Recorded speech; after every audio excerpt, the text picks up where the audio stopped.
नमस्कार, सभी का हमारे YouTube चैनल में स्वागत है। पिछले वीडियो में हम माइक्रोस्पोरोजेनेसिस लघु बीजाणु जनन के बारे में पढ़ रहे थे।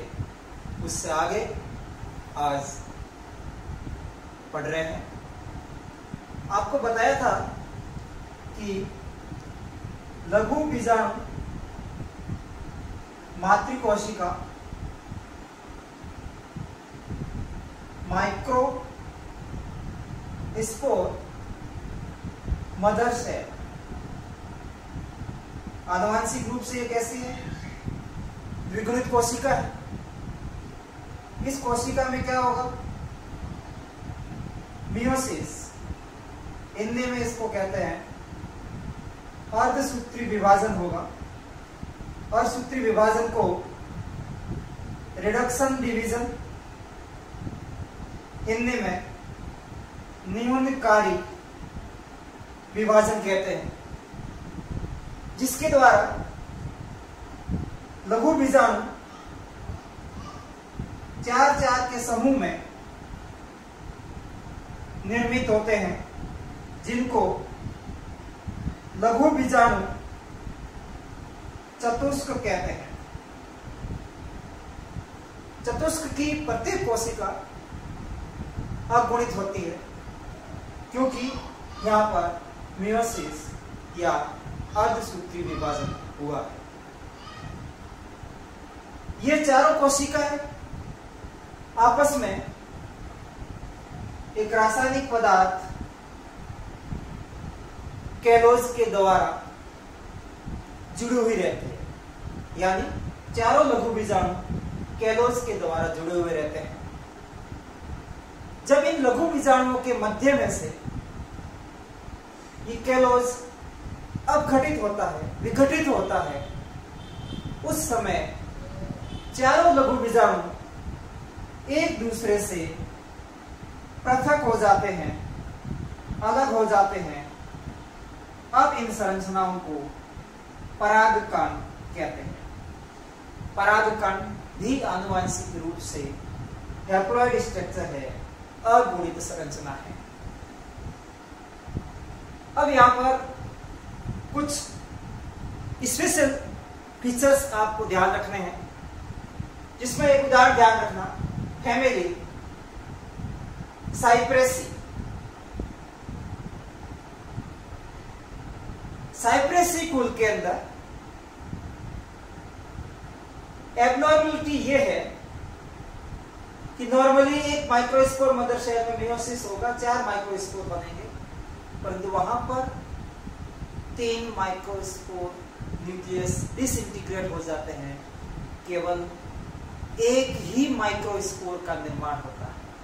एक माइक्रोस्पोर मदर सेल से एक ही फंक्शनल माइक्रोस्पोर वहां रहेगा, क्योंकि परिवर्धन के समय 3 माइक्रोस्पोर न्यूक्लियाई डिसइंटीग्रेट हो गए, नष्ट हो जाते हैं, इसलिए केवल एक ही लघु बीजाणु बन पाता है।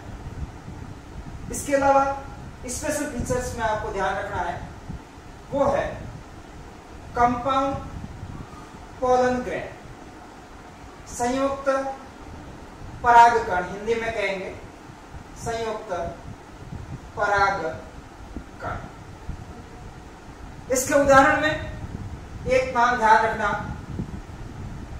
टाइफा, एक ध्यान रखना ड्रोसेरा, एक ध्यान रखना ड्रिमिस। इसमें कंपाउंड पोलन ग्रेन है। कंपाउंड का मतलब क्या है कि जो टेट्राइड्स के माइक्रोस्पोर है, जैसे यहाँ पर 4 माइक्रोस्पोर बने, वो माइक्रोस्पोर संयुक्त संरचना के रूप में होते हैं। वो माइक्रोस्पोर एक दूसरे से अलग नहीं होते हैं। तो ऐसे पोलन ग्रेन को कंपाउंड पोलन ग्रेन या संयुक्त परागकण कहते हैं। दूसरा यहां पर आपको ध्यान रखना है, वो है पॉली स्पोरी, हिंदी में कहते हैं इसको बहु बीजाणु।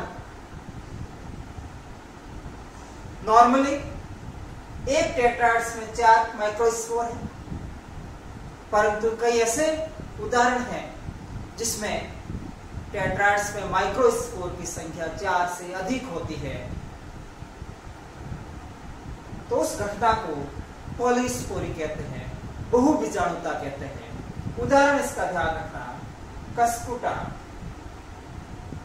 रिफ्लेक्सा, कस्कुटा के अंदर 4 से ज्यादा लघु बीजाणु टेट्राइड्स के अंदर होते हैं। इसी तरह से एक संरचना आप पॉलिनिया या पॉलिनियम का ध्यान रखना, एस्क्लेपिडियसी यानी आंख वाला फूल। इसी तरह से ऑर्किडेसी, इसके सदस्यों में एंथर की लोब के अंदर जो पोलन्स बनते हैं, जो परागकण बनते हैं, वो परागकण संयुक्त होकर के एक थैलेनुमा संरचना का निर्माण करते हैं। वो थैलेनुमा संरचना पॉलिनियम या पॉलिनिया कहलाती है। पॉलिनिया बहुवचन है, पॉलिनियम एक वचन है। संरचना संक्षेप में देखें तो वहां पर आपको इस तरह की संरचना दिखाई देती है, जिसमें सबसे ऊपर वाला भाग कॉर्पस्कुलम कहलाता है। ये थ्रेड लाइक स्ट्रक्चर, रेटिनिकुलाई, और ये संरचना पॉलिनिया है। इन तीनों को संयुक्त रूप से ट्रांसलेटर कहते हैं। और अगर आपका पुष्प और उसका आपने आंतरिक अध्ययन किया हो तो आपके पुष्प में आपको स्पष्ट रूप से ये ट्रांसलेटर है दिखाई देगा। तो ट्रांसलेटर में क्या आएगा? कॉर्पस्कुलम, रेटिनिकुलाई और पॉलिनिया, ये ट्रांसलेटर की संरचना है। तो अभी माइक्रोस्पोरोजेनेसिस के द्वारा क्या बने? माइक्रोस्पोर बने, और माइक्रोस्पोर के मध्य कैलोज के विघटित होने से माइक्रोस्पोर एक दूसरे से अलग अलग हो गए, और अब इन संरचनाओं को पॉलन्स या परागकण कहते हैं। तो अब नेक्स्ट टॉपिक है, वो है स्ट्रक्चर ऑफ माइक्रोस्पोर। जब अलग है तो उसको अपन पॉलन भी लिख सकते हैं, पॉलन ग्रैन। लघु बीजाणु या परागकण की संरचना आपको देखनी। तो सबसे पहले जो परागकण है वो आनुवंशिक दृष्टि से कैसा है? हैप्लॉइड है। हैप्लॉइड का मतलब अगुणित। सामान्यतया परागकण राउंडेड, गोलाकार, विविधता है पर नॉर्मल कंडीशन में गोलाकार, यूनिसेलुलर यानी एक कोशिकीय, और यूनिन्यूक्लियर यानी एक केंद्रकीय संरचना है।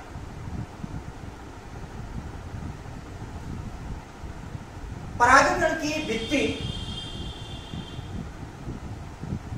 दो भागों में विभाजित है।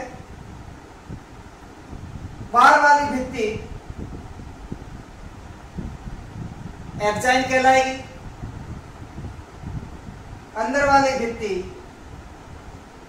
इंटाइन कहलाएगी। एक्साइन को बाह्यचोल कहते हैं, इंटाइन को अंत्यचोल कहते हैं। फर्क क्या है?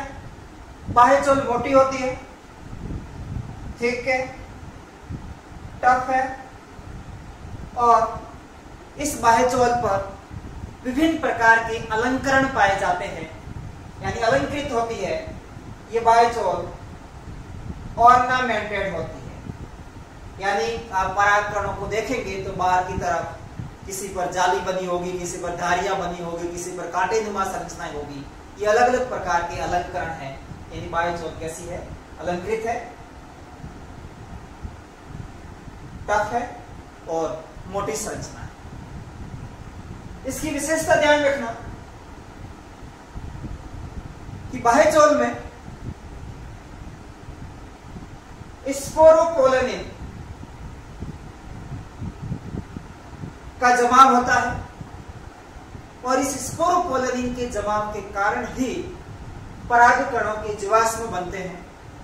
आपको बताया था कि प्रकृति में यह ज्ञात सर्वाधिक कठोर कार्बनिक सामग्री है, जिसको निम्नीकृत करने वाला कोई एंजाइम ज्ञात नहीं है। न ये हाई टेम्परेचर पर, न ये स्ट्रॉन्ग एसिड या स्ट्रॉन्ग बेस से अपघटित होता है। कुछ इंसेक्ट पॉलिनेटेड जो प्लांट्स है,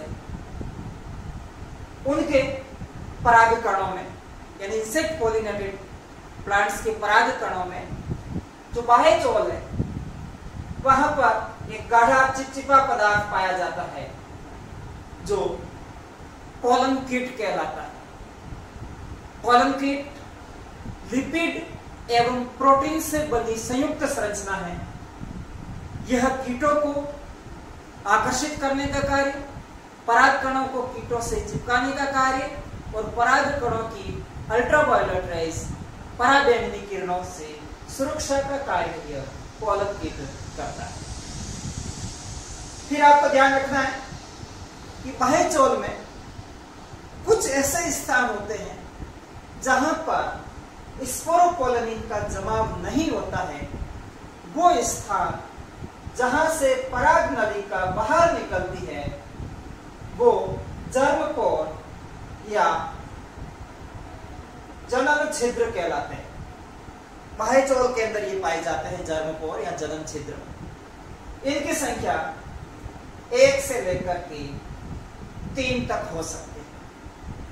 नहीं, एक इसमें ये मोनोकोट के अंदर, यानी एक बीजपत्री पादपों के परागकण जिसमें जर्मपोर की संख्या 1, जबकि डाइकोट है द्विबीजपत्री पादप, उनके परागकणों में जर्मपोर की संख्या 3। तो मोनोकोट में जो परागकण है वो मोनोकोल्पेट होते हैं, जबकि डाइकोट में परागकण है वो ट्राइकोल्पेट होते हैं। फिर आगे ध्यान रखना है, जो इंटाइन है ये थिन और कंटिन्यूअस लेयर है, पतली और सतत संरचना है। यह इंटाइन पैक्टिन और सेलुलोज की बनी हुई होती है। पैक्टिन और सेलुलोज की बनी हुई संरचना इंटाइन है, पतली है, सतत परत है, और इसके भीतरी तरफ इंटाइन के साइटोप्लाज्म होता है, जिसके अंदर एक न्यूक्लियस, एक केंद्रक, विभिन्न प्रकार का स्टोरेज फूड मटेरियल इसके अंदर पाया जाता है। सामान्य रूप से ये इसका न्यूक्लियस, साइटोप्लाज्म, इसमें फूड मटेरियल्स है, ऑयल ग्लोब्यूल्स है, और भी पदार्थ है इसमें यह स्थान एंजाइम का, ये वाला भाग, ये वाला भाग और ये वाला भाग, जहां पर स्पोरोपोलेनिन का जमाव नहीं है, ये भाग कहलाते हैं जर्मोपोर। तो यहां पर ये हो गया जर्मपोर, ये एंजाइम, ये वाला पोर्शन एंटाइम, ये वाला साइटोप्लाज्म और ये इसका न्यूक्लियस है, ये इसका केंद्रक है। तो एक सामान्य संरचना है पोलन ग्रेन की, परागकण की। अब इसमें आगे पोलन ग्रेन की आकृति और आकार में विविधता होती है। तो 2-3 उदाहरण यहां ध्यान रखना है। नॉर्मल साइज की 20 से 50 माइक्रोन एक सामान्य आकार है परागकण का, परंतु एक पादप मायोसोटिस जिसमें परागकणों का आकार 10 माइक्रोन होता है, यानी इसमें स्मॉलेस्ट पोलन ग्रेन पाए जाते हैं। इसी तरह से दूसरा उदाहरण ध्यान रखना, मिराबिलिस जलापा, जिसको फोरोक्लॉक प्लांट कहते हैं, इनमें परागकण है, उनकी साइज 250 माइक्रोन होती है। यानी छोटे मायोसोटिस और सबसे बड़े किसमें मिराबिलिस जलापा। जबकि लंबाई में देखें तो जोस्टेरा, जिसके अंदर 200 माइक्रोन लंबे परागकण होते हैं। अब आपको यह पता है कि यदि परागकण कहां बने हैं। ये परागकण एंथर में है, परागकोश में है। परागकोश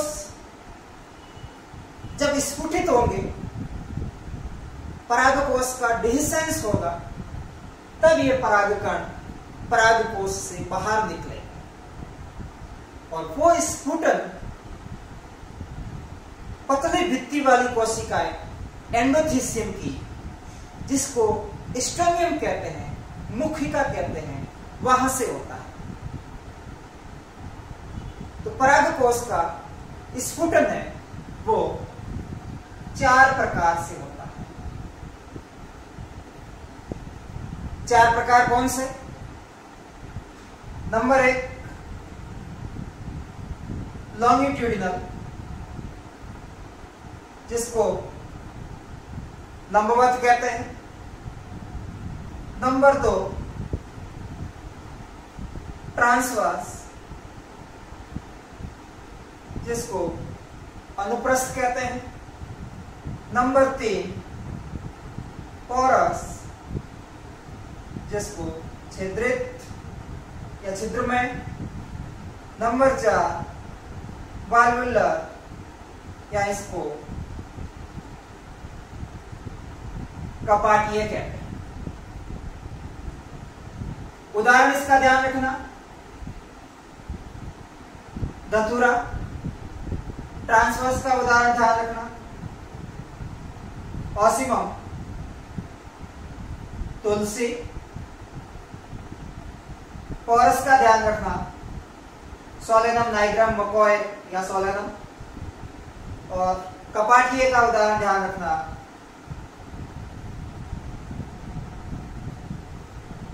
बर्बेरिस।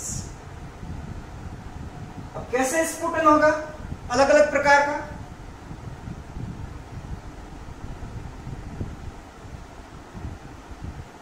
ये एक परागकोश है, योजी फिलामेंट। अगर इस रूप से परागकोश फटते हैं तो वो स्फुटन लॉन्गिट्यूडिनल कहलाएगा, लंबवत कहलाएगा। यदि स्फुटन इस तरीके से हो रहा है तो यह ट्रांसवर्स या अनुप्रस्थ कहलाएगा। यदि परागकोश के शीर्ष पर एक या दो छिद्र बंद करके परागकण बाहर निकलते हैं तो वो पोरस कहलाएगा। और यदि परागकोश के अंदर सूक्ष्म कपाट या दरवाजे जैसी संरचना बनती है तो वहां से परागकण बाहर निकलते हैं तो वो वाल्वुलर या कपाटीय कहलाएगा। अब इसमें एक बात और ध्यान रखनी है, कई बार एग्जाम में जो माइक्रोस्पोर टेट्राड्स है, लघु बीजाणु चतुष्क, उनका अरेंजमेंट पूछा जा सकता है कि किस प्रकार से चतुष्क में लघु बीजाणु व्यवस्थित रहते हैं। तो चतुष्क में लघु बीजाणुओं का व्यवस्था क्रम 5 प्रकार से संभव है, जिसमें पहला व्यवस्था क्रम है वो है टेट्राहेड्रल। हिंदी में इसको कहते हैं चतुष्फलकीय।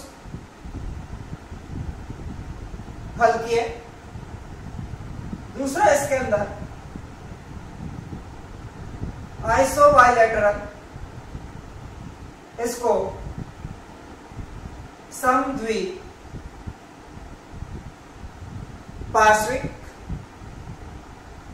तीसरा इसके अंदर वो है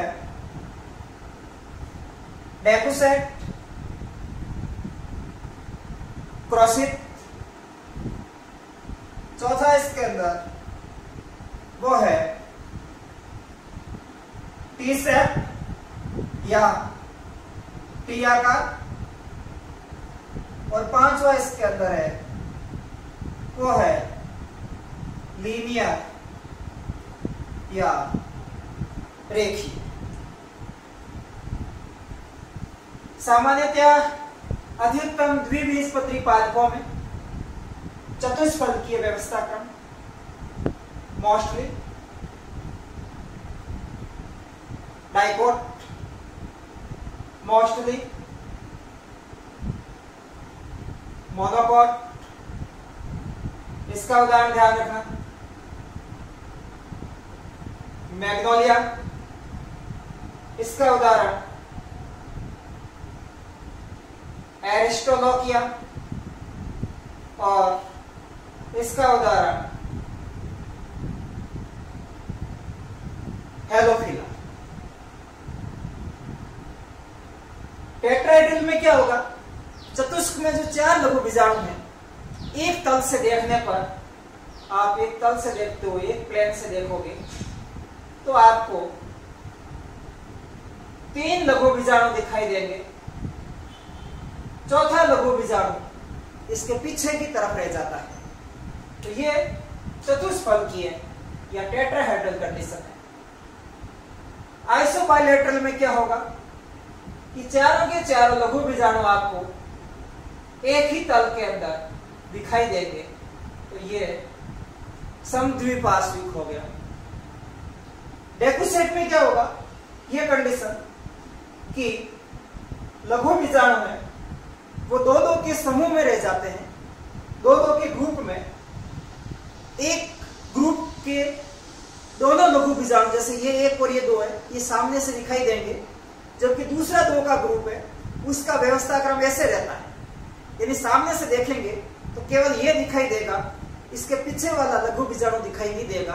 यानी ये व्यवस्था क्रम, यानी ऊपर वाले के दोनों, परंतु नीचे वाला जो डायड है उसका केवल एक ही लघु बीजाणु दिखाई देता है। तो ये संरचना डेकुसेट या क्रॉसित कहलाएगी। और टी शेप में आपको ये कंडीशन दिखाई देगी, ये व्यवस्था ऐसा, ये व्यवस्था, ऊपर वाला ये दोनों, ये नीचे वाले दोनों, टोटल 4, और चारों आपको एक प्लेन से दिखाई दे रहे हैं।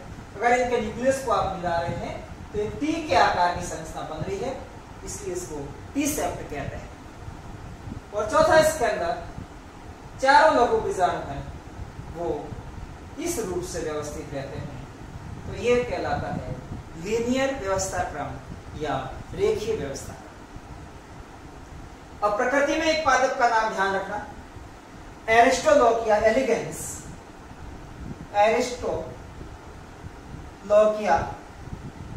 एलिगेंस, जिसके परागकोश में ये पांचों प्रकार का व्यवस्था क्रम आपको दिखेगा। नॉर्मली परागकोश के अंदर एक ही प्रकार का व्यवस्था क्रम दिखेगा, या तो उसमें टेट्राहेड्रल होंगे, या आइसोबाइलेटरल, या डेगुसेट, या डी-सेट, या लीनियर, परंतु इसके अंदर एक परागकोश के अंदर ये सभी प्रकार का व्यवस्था क्रम इसके अंदर आपको दिखेगा। फिर आगे परागकण से संबंधित और सामान्य संरचना आपको ध्यान रखनी है कि कुछ पादपों के परागकण विभिन्न प्रकार के श्वसन संबंधित रोग उत्पन्न करते हैं, जैसे दमा, अस्थमा, ये श्वसन विकार है जो परागकणों के द्वारा उत्पन्न होता है। इसी तरह से एक पादप का नाम ध्यान रखना, ऐसे बहुत सारे उदाहरण हैं प्रकृति में, परंतु सीनियर लेवल में जो बुक में आपके उदाहरण है उस हिसाब से जो पार्थेनियम है, गाजर घास, इस गाजर घास के परागकण पॉलन एलर्जी या पराग एलर्जी उत्पन्न करते हैं। पॉलन एलर्जी, ये प्रश्न कई बार पूछा जाता है बोर्ड के अंदर कि पराग एलर्जी इसके द्वारा उत्पन्न हो रही है, तो पार्थेनियम या गाजर घास के पॉलन्स या गाजर घास के परागकणों के द्वारा। इसके बाद आपको ध्यान रखना है कि परागकणों में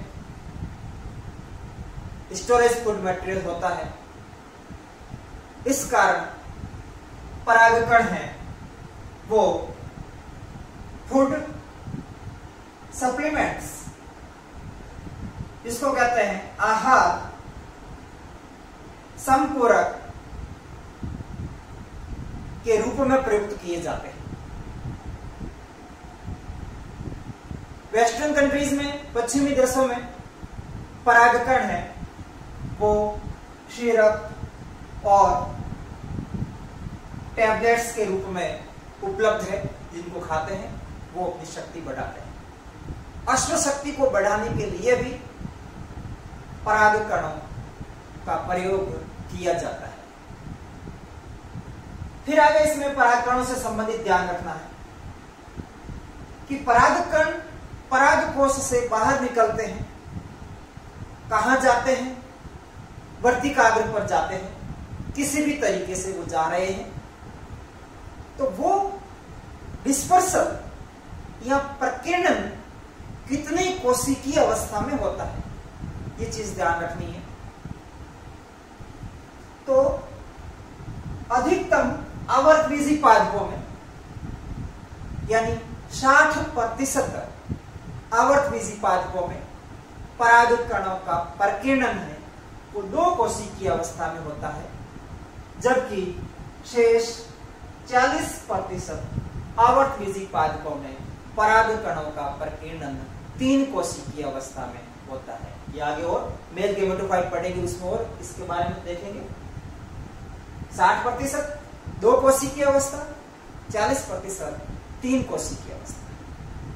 तो यहां एक शब्द आ रहा है, वो है पोलन वायबिलिटी या परागकण की जीवन क्षमता या परागकण की अंकुरण क्षमता। यानी परागकोश से परागकण निकलने के बाद वर्तिकाग्र तक पहुंच रहे हैं और वहां पर कितने समय तक वो अंकुरित होने की क्षमता रखते हैं, उसके बाद भले ही वो वर्तिकाग्र पर है, उसमें अंकुरण नहीं होगा, तो वह समय उसकी जीवन अवधि या उसकी अंकुरण क्षमता या उसकी वायबिलिटी कहलाएगी। जीवन क्षमता कुछ मिनटों से लेकर के कई महीनों तक हो सकती है। जैसे वेट, गेहूं, इनमें परागकणों की